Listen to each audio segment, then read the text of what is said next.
नमस्कार। अगर आप एक YouTube क्रिएटर हैं, तो ये बातें आपके लिए बहुत ज़रूरी हैं, क्योंकि जानते हैं 2026 में YouTube पर बहुत कुछ बदलने वाला है।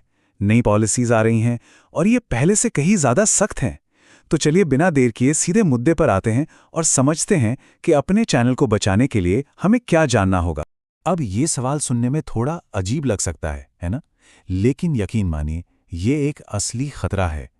आज हम एक ऐसे ही केस की बात करेंगे जहां सिर्फ 2 सेकंड की एक फुटेज ने एक चैनल को मुसीबत में डाल दिया। इससे पता चलता है कि नए नियम असल में कितने सीरियस।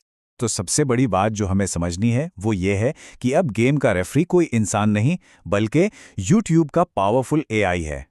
और ये AI ये सब कुछ देखता है। ये इंसानी नज़र से कहीं ज़्यादा तेज़ी से और कड़ाई से नियमों को लागू करता है। इसलिए यह समझना बहुत जरूरी हो गया है कि यह सिस्टम आखिर काम कैसे करता है।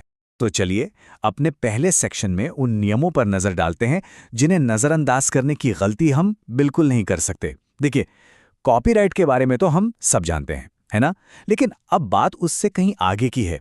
ये वो नियम है जिन्हें AI खुद ब खुद पकड़ता है और उन पर तुरंत एक्शन लेता है।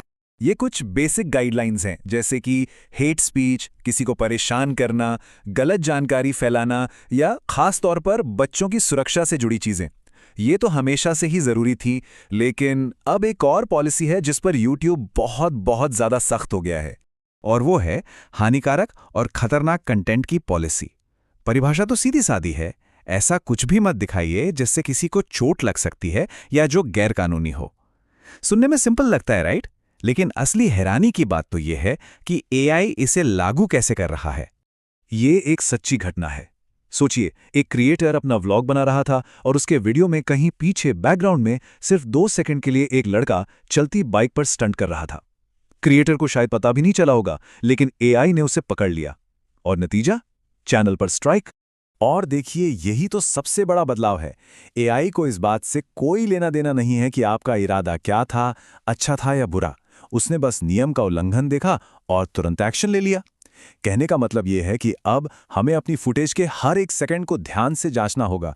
चलिए अब आते हैं सेक्शन 2 पर, मोनेटाइजेशन का नया रास्ता। अब सिर्फ सब्सक्राइबर्स और वॉच टाइम का खेल नहीं रहा। हाँ, अब पैसे की बात करते हैं। देखिए, चैनल को मोनेटाइज कराना अब सिर्फ 1000 सब्सक्राइबर्स और 4000 घंटे पूरे करने तक ही सीमित नहीं है। YouTube अब आपके कंटेंट की क्वालिटी को बहुत ही गंभीरता से देख रहा है। जरा इस स्लाइड पर गौर कीजिए।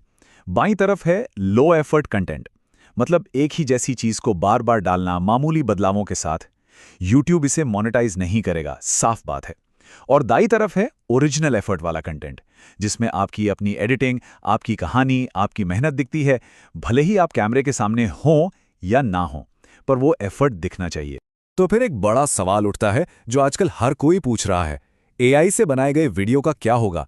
क्या YouTube उन्हें भी लो एफर्ट मानकर रिजेक्ट कर देगा? इसका जवाब थोड़ा सा कॉम्प्लिकेटेड है।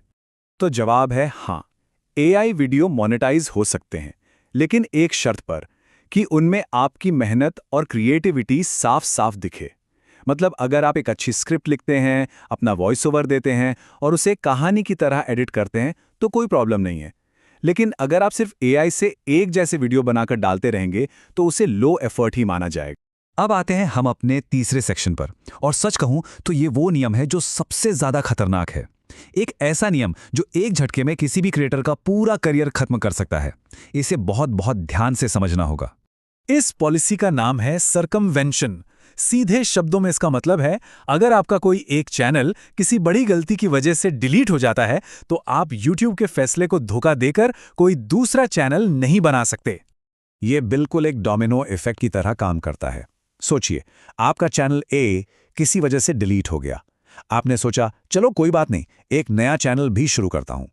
लेकिन जैसे ही आप उस नए चैनल पर अपना चेहरा या अपनी आवाज इस्तेमाल करेंगे, YouTube का AI आपको तुरंत पहचान लेगा और चैनल B को भी डिलीट कर देगा। और ये बात बहुत ही सीरियस है। एक गलती का मतलब अब सिर्फ एक चैनल का बंद होना नहीं है, इसका मतलब है YouTube पर आपके पूरे करियर का खत्म हो जाना। इसीलिए वो पहली गलती करने से बचना अब पहले से कहीं ज्यादा जरूरी हो गया है।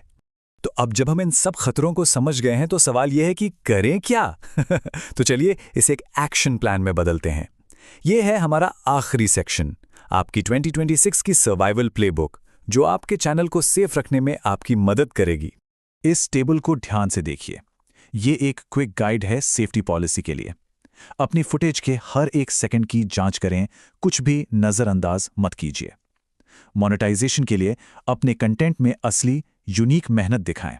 और सबसे ज़रूरी, सर्कमवेंशन से बचने के लिए कोई भी ऐसी गलती ना करें जिससे आपका पहला चैनल ही टर्मिनेट हो जाए। तो अब जब ये सारे नियम हमारे सामने हैं, तो एक सवाल खुद से पूछना बनता है, अपने चैनल को इन नए नियमों से बचाने के लिए वो पहली और सबसे ज़रूरी चीज़ क्या है जिसे आज ही बदलने की ज़रूरत है? इस पे ज़रूर सोचिएगा।